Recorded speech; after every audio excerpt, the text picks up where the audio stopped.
на себя и от себя маятниковая, то есть вы не совершаете овала по горизонтали. Всем привет, меня зовут Елена Нечаева, и это дистанционный курс «Штрих на латексе», второй урок. На прошлом уроке мы освоили движение на себя и идеальный штрих, состоящий из точек без начала и без окончания. А сегодня мы отработаем штрих в две стороны, то есть и на себя, и от себя. Если вы не видели первый урок, где мы осваивали, как идеально держать машинку и создавать штрих в самый правильный с началом и окончанием воздушным, то ссылка на него будет вот здесь. Вы можете пройти посмотреть. А сейчас я показываю, как делать движение, создавать движение в две стороны одинаково удобные. Держим мы машинку также.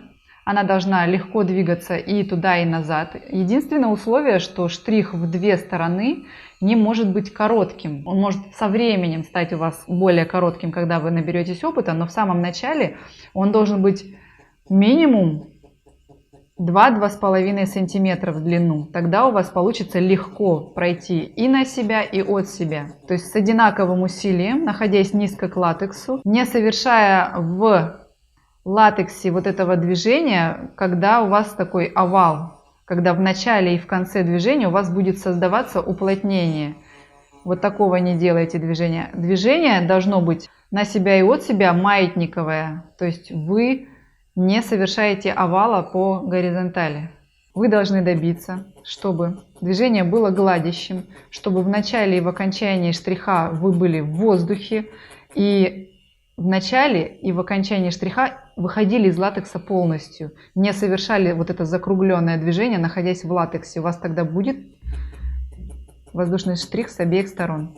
Вы можете обратить внимание на то, что вот эту полосу вы закрасите быстрее, потому что ваше движение в 2 раза эффективнее. Вы, получается, и на себя, и от себя находитесь в латексе. То есть вы, если освоите это движение хорошо, то вы сможете работать гораздо быстрее.